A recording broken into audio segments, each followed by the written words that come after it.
Sean bienvenidos. En esta oportunidad haremos la presentación del trabajo de investigación desarrollándose en el módulo de lavado de dinero y activos y financiamiento al terrorismo, desarrollado en el posgrado de gestión de riesgos bancarios y financieros.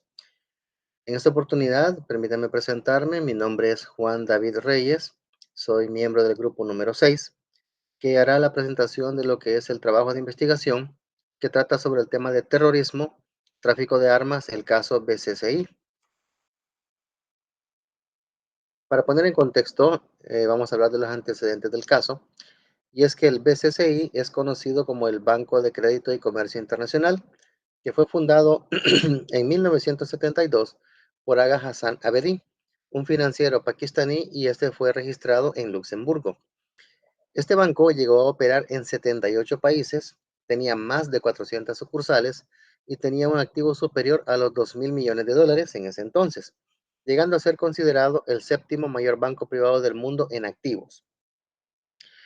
El banco se dio a conocer mundialmente por sufrir una estrepitosa quiebra en 1991, producto de una serie de situaciones y escándalos en las que se había involucrado, porque se le asoció a diversas actividades delictivas, en particular al blanqueo de dinero procedente de los cárteles colombianos de la droga y del general Noriega en Panamá, así como de otras actividades delictivas como financiamiento a grupos terroristas, blanqueo de capitales de funcionarios corruptos y otros elementos por ahí que fueron descubiertos en una investigación que se realizó.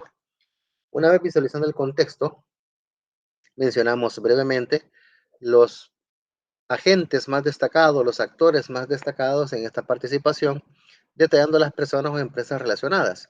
Si bien es cierto, la investigación determinó una gran participación de muchas, tanto personas como organizaciones, gobiernos inclusive, presentaremos los más destacados, los más relevantes conforme a la investigación. Iniciamos con Aga Hassan Aspedi, el fundador, y con Soledad Nalki, que es un directivo. De hecho, él era el presidente del Consejo de Administración del banco, y entre Asbedi hicieron una estructura donde ellos concentraban todo el poder. Por eso se menciona que son como los dos más destacados al interior del banco, el fundador y el brazo fuerte del consejo directivo que tenía el fundador. También se menciona mucho a Manuel Antonio Noriega, el dictador panameño, ¿verdad? El general Noriega. Se habla de Adnan Khashoggi, que era un traficante de armas. Se involucra a la PricewaterhouseCoopers, que era una firma auditora que era la que revisaba la información financiera o contable del banco, pero ellos en su momento adujeron que por la inmensa cantidad de información que les hacían llegar y por el rápido nivel de crecimiento experimentado, no podían hacer una observación y revisión veraz de los documentos. Además, aducieron bastantes dificultades para obtener información completa porque hubieron muchos obstáculos, ¿verdad? Para efectos de que les pudieran hacer llegar la información requerida oportunamente. Tenemos a la Royal Ordnance, que era una fabricante de armas norteamericana, Pilkington, fabricante de vidrio. Se mencionan nombres como Carlos Menem, que en el entonces en el que este banco se fue determinado el escándalo, ¿verdad? Producto de la investigación que se hizo, él era presidente de la Argentina en ese entonces. Se menciona también a Alan García, expresidente de Perú, Ronald Reagan y George Bush, expresidentes de Estados Unidos, de manera consecutiva, ¿verdad? Recordando que primero estuvo Ronald Reagan 2 periodos y después el sucesor fue George Bush, que también estuvo durante 2 periodos. Se mencionan también, entre otros, a Ferdinand Marcos, Saddam Hussein, entre otros, ¿verdad? Indicando que estamos tratando de una red de vinculación de personas, agentes, empresas y altos funcionarios políticos bastante extensa. Por eso es que fue tan notorio el escándalo en el que se ve involucrado el banco cuando en 1991 se descubrió el tipo de actividades delictivas en la que estaba involucrado. ¿Cuándo sucedió formalmente, verdad? ¿Y cómo se dio el inicio y en qué forma se dio a conocer?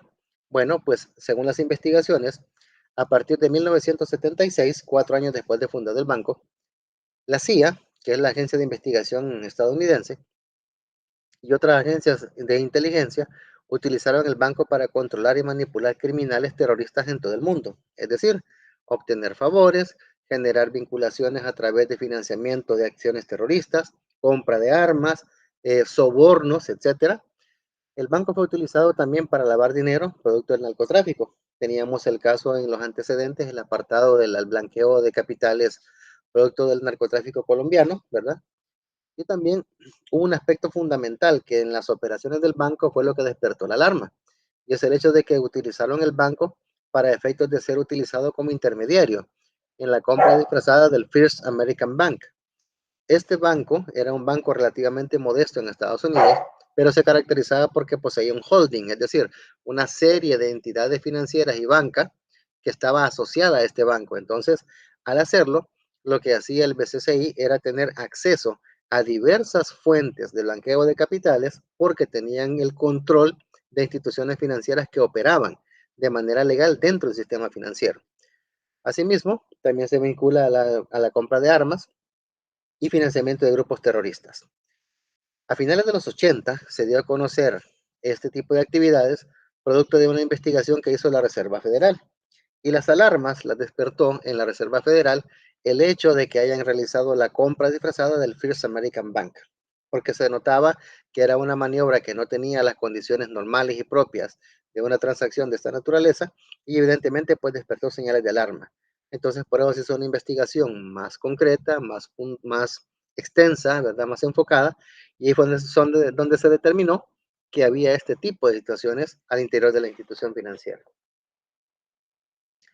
¿Cómo operaba el Banco de Crédito Internacional?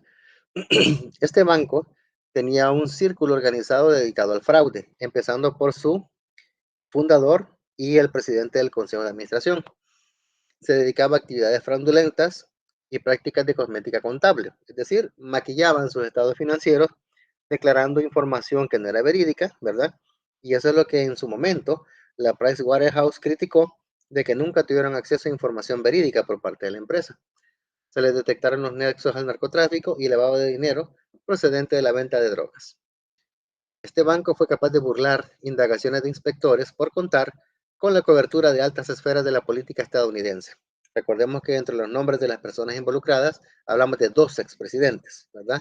Entonces era evidente que a nivel de la cúpula de lo que era la participación de la política a grandes, en altos niveles del espectro estadounidense, evidentemente pues hubieron trabas, ¿verdad? Hubieron situaciones que ellos pidieron o favorecieron condiciones de que no permitieron realizar oportunamente las investigaciones.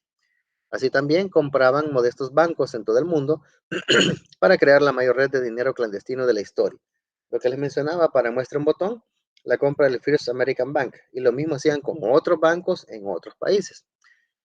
Entre las operaciones que llevó a cabo la CIA a través de las cuentas del banco, se incluye la venta ilegal de armas norteamericanas a Irán.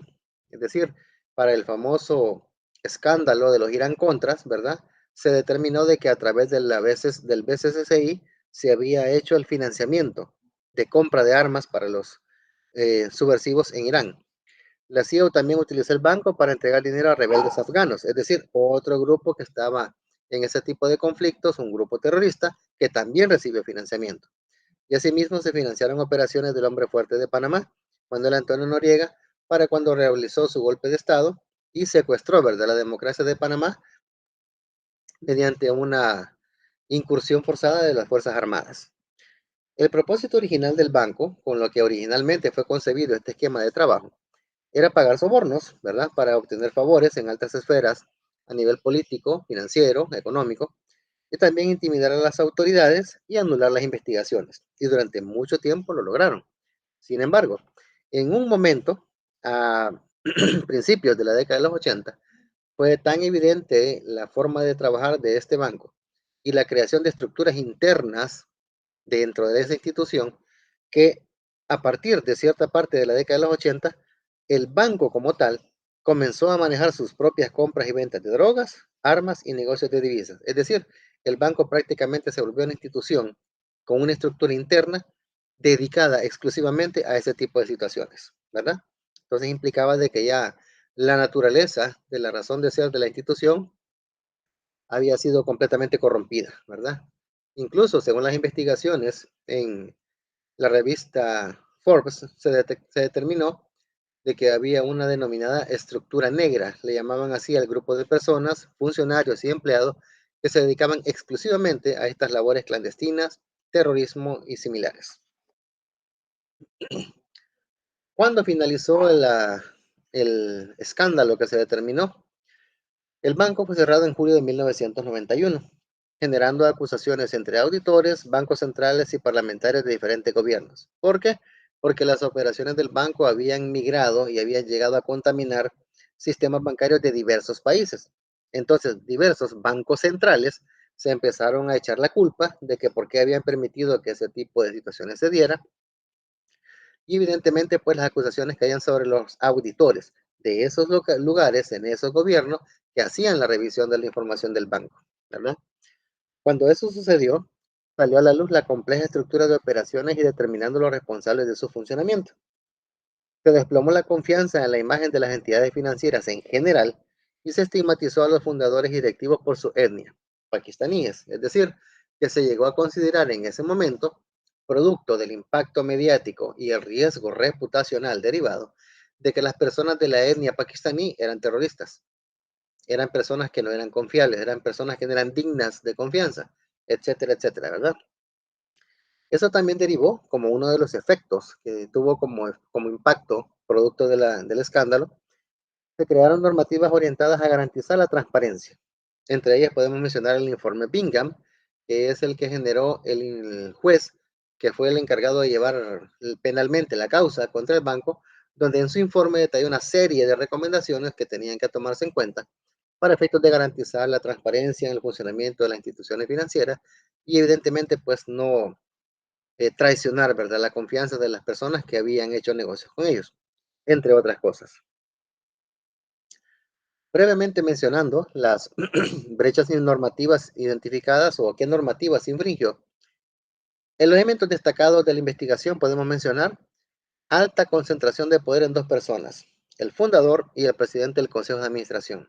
Literalmente ellos mandaban lo que tenía que hacerse y qué no tenía que hacerse, indistintamente a lo que los demás miembros directivos dijeran y evidentemente pues los funcionarios. Daba igual, no había ningún tipo de forma de considerar que se cambiara una decisión si había sido tomada por una de esas dos personas.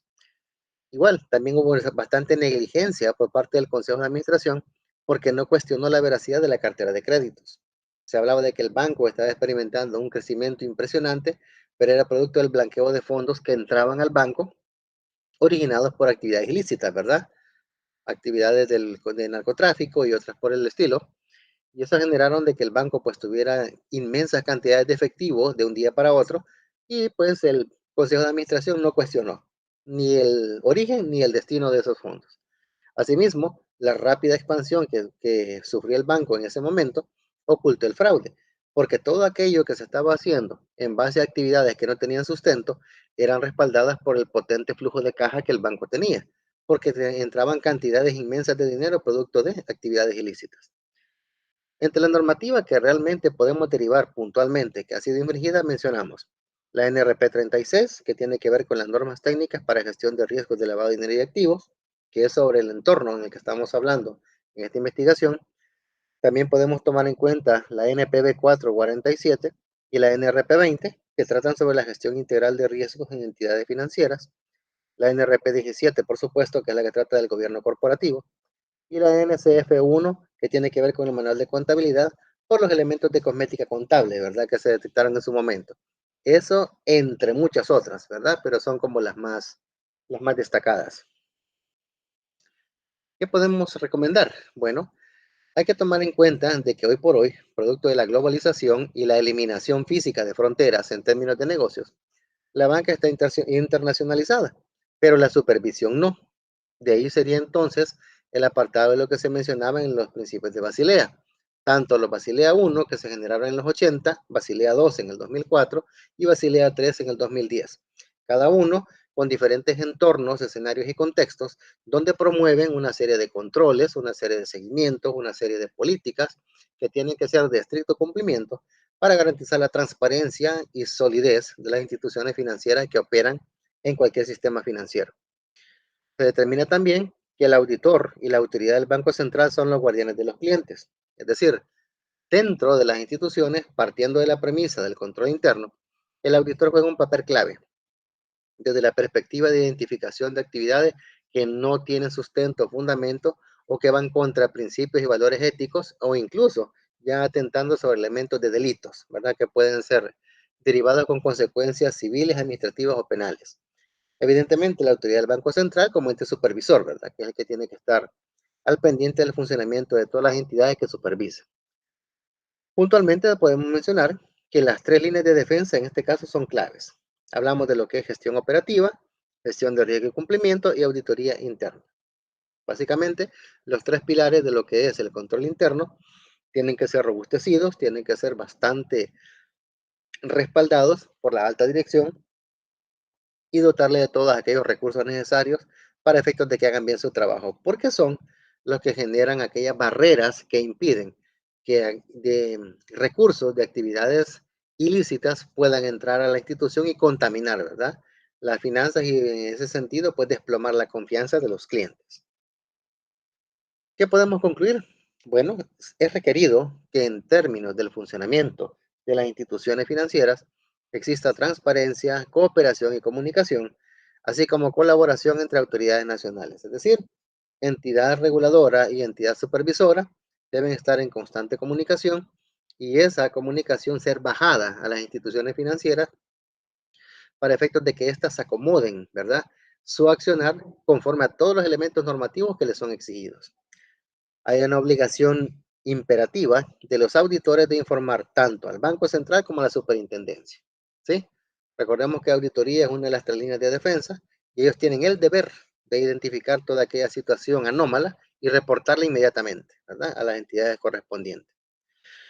Los supervisores deben poner atención a los bancos bajo sospecha, ¿verdad? Hay ciertas actividades que escapan, ¿verdad? Del espectro normal, entre comillas, de funcionamiento de una institución financiera derivado esto, por ejemplo, de que no se cumplan algunos indicadores prudenciales, de que no se dé cumplimiento a algunos aspectos de normativa, de que no se esté generando oportunamente la reportería diaria que debe estarse enviando semanal, mensual, trimestral o según sea la naturaleza de la información requerida. Y todos esos aspectos deben generar señales de alerta que evidentemente tienen que hacer que los supervisores pongan su atención en esas instituciones. Evidentemente, lo que mencionábamos en la filmina anterior, pues que evidentemente debemos fortalecer el sistema de control interno y las tres líneas de defensa, para efectos de que a nivel dentro de la institución se genere ese enfoque de cobertura, de protección, que evite que recursos que vienen originados por actividades ilícitas entren en las finanzas de la institución y contaminen, ¿verdad? Su imagen. Brevemente el detalle de referencias, que son las fuentes requeridas para el desarrollo de la presente investigación. Ha sido un verdadero placer. Hasta acá mi participación. Será hasta la próxima.